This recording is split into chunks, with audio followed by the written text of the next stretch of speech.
जी, अब from today onwards we starting neurology की series. ठीक है, अभी सबसे पहले न्यूरोलॉजी में हम लोग एम्ब्रियोलॉजी पढ़ने लगे हैं। So how neural tube is form, neural development कैसे होती है, ठीक है, वो सारा हम लोग जो है ना वो इसमें पढ़ने वाले हैं। तो नोटोकॉर्ड बेसिकली यहाँ पे आप डायग्राम में देख रहे हैं, ये एक छोटा सा जो है ना पॉइंट ये नोटोकॉर्ड है, ठीक है, और इसके ऊपर जो है आपके पास जितना उस एक प्लेट सी बनी हुई है उसको न्यूरल प्लेट बोलते हैं, ठीक हो गया। अब हम पढ़ेंगे कि जो नोटोकॉर्ड क्या करता है, वो इंड्यूस करता है ये नोटोकॉर्ड है ना, ये अपना ओवरलाइंग एक्टोडर्म पहले थी, ठीक है, अब उसको कहता है कि वो न्यूरो एक्टोडर्म बने, ताकि आगे से जो है ना न्यूरल प्लेट बन जाए, ठीक है, पहले neuro ectoderm and then neural plate, ठीक हो गया। फिर ये नोटोकॉर्ड इटसेल्फ क्या बना देता है, nucleus pulposus of the intervertebral disc adults में, ठीक है, ये बहुत इंपॉर्टेंट है एमसीक्यू कि नोटोकॉर्ड से न्यूक्लियस पल्पोसस जो है ना वो बनता है, जो कि बेसिकली हमारी इंटरवर्टिब्रल डिस्क के अंदर एक स्पंजी सी चीज़ होती है, ठीक है, सॉफ्ट सी वो होती है। अच्छा, उसके बाद आ जाता है कि न्यूरल प्लेट जो ऊपर बनी थी, ठीक है, वो आगे क्या बनाती है, वो आगे जो है ना एक न्यूरल ट्यूब बना देती है और न्यूरल क्रेस्ट सेल्स बना देते हैं, जैसे कि आपको दिख रहा है, ठीक है। ये देखिए यहाँ पे सेल्स आ गए हैं और एक न्यूरल ट्यूब बन गई है फाइनली, ठीक है, फोल्ड के बाद। उसके बाद क्या होता है कि जो लैटरल वॉल्स होती है ना, इसी ट्यूब की जो लैटरल वॉल्स होती है ना, ठीक है, वो दो पार्ट्स में डिवाइड हो जाती है, एक एलर प्लेट और एक बेजल प्लेट, ठीक हो गया। अब जो एक मतलब आप उसे कह सकते हैं आगे वाली प्लेट वेंट्रल बेजल होती है और जो पीछे वाली होती है वो एलर होती है, ठीक है। जो पीछे वाली होती है ना वो आगे से हमारे ना वो असल में रिस्पॉन्सिबल होती है कि वो सेंसरी बनाती है, ठीक है, याद रखना। एलर एलर प्लेट पीछे वाली होती है और वो सेंसरी जो है ना स्ट्रक्चर्स बनाती है, ठीक है। It is induced by bone morphogenetic proteins BMPs, right. And then जो आपके पास बेसल प्लेट होती है जो आगे वाली होती है, ठीक है, वो बेसिकली सारा का सारा मोटर पाथवेज बनाती है, मोटर वाली सारी चीज़ें बनाती है जो हमारी मूवमेंट में काम आती है, ठीक है, और वो induce by the sonic hedgehog, ठीक है, एसएचएच। अच्छा, ऊपर वाला था वो ए से एलर प्लेट लेकिन था बीएमपी, जो नीचे बी से बेसल प्लेट स्टार्ट होता है लेकिन ऑपोजिट बी वाले वाला चीज़ नहीं, एसएचएच है, ठीक है। उसके बाद आ जाता है यही सेम ओरिएंटेशन आपके पास स्पाइनल कॉर्ड जब बनता ना, उसमें भी यही सेम ओरिएंटेशन, डोर्सल वाली यही चीज़ें बना रही होती है और वेंट्रल वाली मोटर चीज़ें बना रही होती है, ठीक है। मतलब आगे मोटर सिस्टम है, पीछे सेंसरी सिस्टम है, ऐसे याद रख लो, ठीक है। उसके बाद रीजनलाइजेशन ऑफ न्यूरल ट्यूब, ठीक है, कि अब वो जो न्यूरल ट्यूब बनती है उससे फिर एक एक पार्ट से आगे कैसे जो है ना आपके सारे जो ब्रेन के पार्ट्स हैं ना वो बनते हैं, ठीक है। ये बहुत मज़े का और बहुत इंपॉर्टेंट पार्ट है, ठीक है। सबसे इंपॉर्टेंट ये यहाँ पे लिखा हुआ है जो टीलेनसेफेलॉन होता है ना, ठीक है, वो सबसे पहला पार्ट इसका होता है, ठीक है। जो डायएन्सेफेलॉन होता है उसमें डाय आता है, मतलब सेकंड पार्ट होता है, ठीक है, और रेस्ट और अरेंज्ड अल्फाबेटिकली, ठीक है, जैसे कि आपके पास मीजनसेफेलॉन, मेटनसेफेलॉन एंड माइलिनसेफेलॉन, ये अल्फाबेटिकली अरेंज हुए में, ठीक है। अच्छा खैर, इसको भी छोड़ें। 3 प्राइमरी वेसिकल्स बनते हैं, देखिए 1 2 3, 3 प्राइमरी वेसिकल बन गई है, इसकी वॉल थी, बीच में कैविटी थी, और अब जो पहला वाला बनता है ऊपर हमारे ऊपर, जाहिर सी बात है सबसे पहले फोर ब्रेन पड़ा हुआ है, उसको प्रोजेंसेफेलॉन भी कहते हैं, ठीक है। सेकंड नंबर पे मिड ब्रेन जिसको मीजनसेफेलॉन, और थर्ड नंबर पे हाइंड ब्रेन जिसको रोम्बेनसेफेलॉन कहते हैं, ठीक हो गया। उसके बाद अब ये जो फोर ब्रेन होता है ना, ये आगे से डिवाइड होता है इनटू 2 पार्ट्स, ठीक है, एक टीलेनसेफेलॉन एक डायनसेफेलॉन, ठीक है, टीलेन और डायन।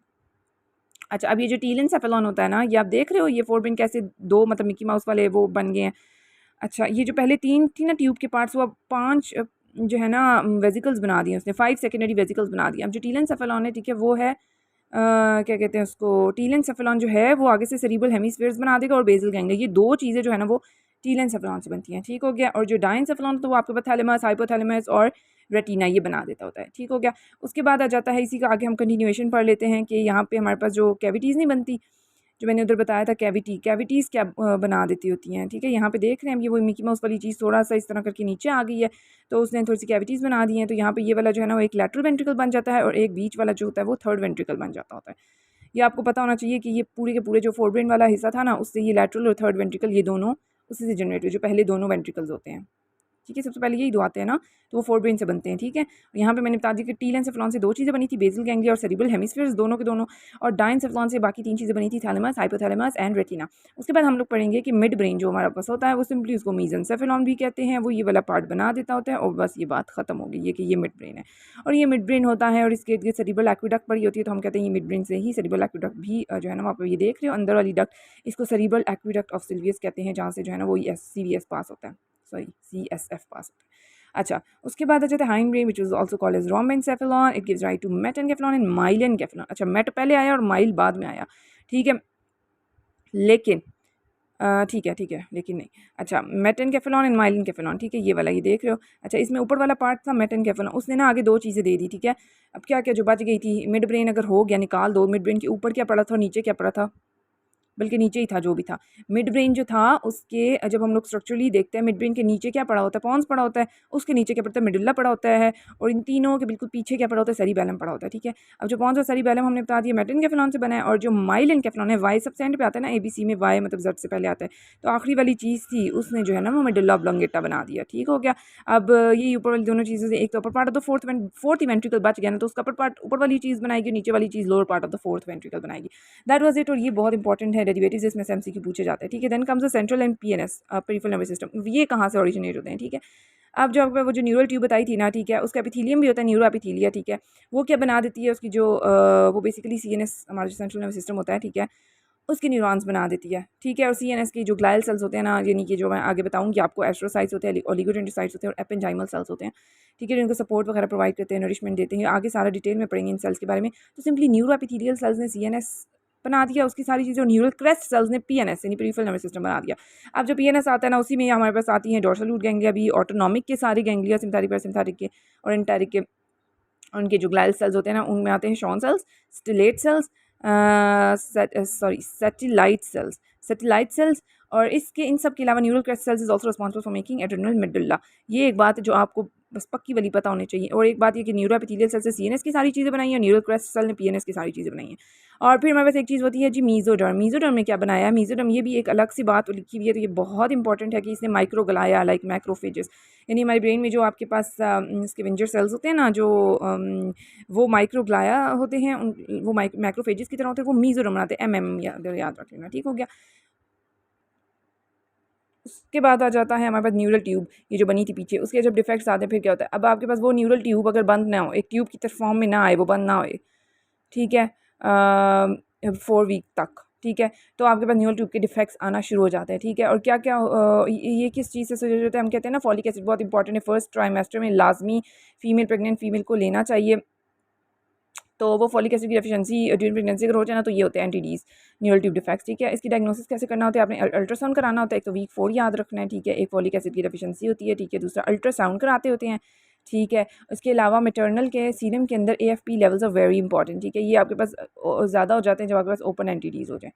ठीक है, तो AFP अल्फा फीटोप्रोटीन के लेवल्स जो है ना वो कराना लाजमी होता है। ठीक है, नेक्स्ट कम्स द स्पाइनल डिस्ट्रॉफिज्म। ठीक है, अब स्पाइनल कॉर्ड जो है वो अगर उसका रेफे क्लोज नहीं हुआ, तो स्पाइनल डिस्ट्रॉफिज्म में क्या होता है कि एक तो आपके पास स्पाइना बाइफिडा ओकल्टा होता है। अच्छा, ये बहुत इंपॉर्टेंट है, ये वाले ना इनके बारे में MCQ लाजमी पूछे जाते हैं। ठीक है, और ये सिंपलेस्ट वर्ड्स में मैं आपको बताऊंगी कि क्या होता है। ठीक है, स्पाइना बाइफिडा ओकल्टा। ठीक है, अभी आपके पास वो ट्यूब तो बंद है, ठीक है, ऊपर ट्यूब तो है ना वो खुल भी सकती थी, खुली हुई थी। ठीक है, अच्छा, खैर, अभी हम पढ़ रहे हैं कि एक स्पाइनल डिस्ट्रॉफिज्म होता है और एक क्रेनियल होता है, ऊपर ब्रेन का और नीचे स्पाइनल कॉर्ड का। ठीक है, ये जो न्यूरल ट्यूब डिफेक्ट्स के अंदर आती हैं चीज़ें।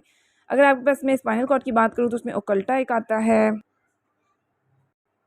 तो इसमें ये होता है कि आपके पास जो ओकल्टा होता है ना, उसमें ये क्या NTD तो क्लोज है। ठीक है, अब देखें, इस पहले वाले में क्लोज्ड है न्यूरल ट्यूब डिफेक्ट, बाकी सब में ओपन है।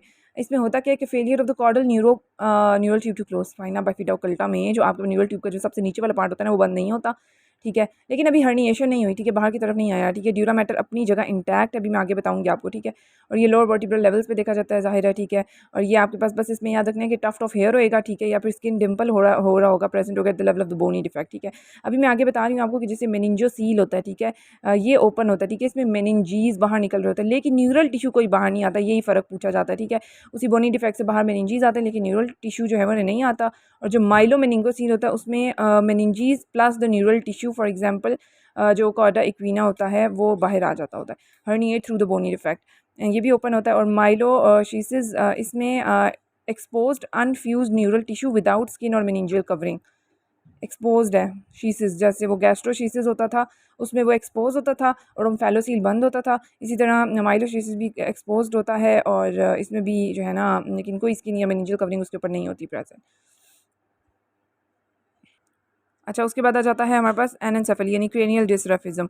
उसमें क्या होता है? उसमें भी ओपन एंटिटी है, उसमें रोस्ट्रल न्यूरोपोर नहीं बंद हुआ, यानी सिंपल सी बात है, स्पाइनल कॉर्ड नीचे आता है, कॉर्डली आता है, और जो हमारे पास ब्रेन होता है वो ऊपर आता है, क्रेनियली ऊपर होता है, स्पाइनल कॉर्ड नीचे होता है। नीचे वाले में कॉर्डल की बात करेंगे और ऊपर वाले में हम लोग रॉस्ट्रल, यानी रॉस्ट्रम का मतलब ऊपर होता है, ठीक है, वो नहीं बंद हुआ सही से, तो फोरब्रेन बना ही नहीं, जिसकी वजह से ओपन कैलवेरियम आगे पूछा जाता है, ठीक है, मतलब खुला हुआ है पर सर फोरब्रेन तो बना ही नहीं है। और ये आपके पास पॉलीहाइड्रोमियास के साथ प्रेजेंट करता है। ये बहुत इंपॉर्टेंट है कि पूरा पूरा सिनेरियो आ जाता होता है, पूरा उसमें बताते होते हैं कि बच्चे को पॉलीहाइड्रोमियास हो गया, डिक्रीज, ठीक है, फोरब्रेन नहीं बनाया, ओपन कैलवेरियम है, ठीक है, ये पॉलीहाइड्रोमियास ये बता दिया।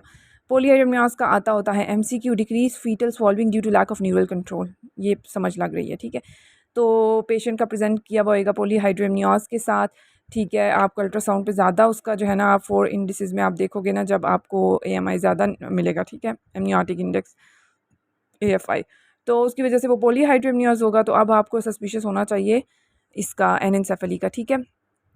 अच्छा, उसके अलावा जो है ना, ये वाली बात हो गई एनेंसेफली के बारे में। अब ये जो 3-4 डायग्राम्स है ना, इससे बड़ा अच्छा पता चल जाता है। नॉर्मली ये देख लें इस तरह से है, ठीक है, ये ड्यूरा मैटर होता है। अब यही ड्यूरा मैटर थोड़ा बाहर आ गया है, लेकिन अब ये देखिए बाहर क्या टफ्ट ऑफ हेयर प्रेजेंट है और स्किन का या तो डिम्पल हो सकता है, ये स्पाइना बाफिडा ओकल्टा होएगा, ठीक है। फिर मेनिंगोसील है, ये देखो ड्यूरा मैटर बाहर गया हुआ है, लेकिन अभी स्किन इंटैक्ट है, स्किन को कुछ भी नहीं हुआ, ठीक है। स्किन की डिफेक्ट तो आया हुआ है, लेकिन बेसिकली आप देखो कि कोई न्यूरल टिश्यू, कोई ना ये वाली जो न्यूरल टिश्यू है ना, ये चीज़ बाहर नहीं आई हुई है। और यहाँ पे देखो, यहाँ पे पूरा स्पाइनल कॉर्ड और आपके पास न्यूरल टिश्यू ये बाहर आ रहा है, तो ये आपके पास माइलो मेनिंगोसील 2 mm आ रहे हैं। इस लाइन में सिर्फ 1 mm आ रहा है और इसमें 2 mm, जब 2 mm आए ना माइलो मेनिंगोसील, तो इसका मतलब होता है कि वो सब कुछ बाहर आया हुआ है, ठीक हो गया, न्यूरल टिश्यू पूरा का पूरा बाहर आया हुआ है, ठीक है। अब नेक्स्ट में हम जो है ना वो आगे से पढ़ेंगे, नेक्स्ट लेक्चर में मैलफॉर्मेशंस वगैरह आगे कंटिन्यू करेंगे। Thank you so much. Okay.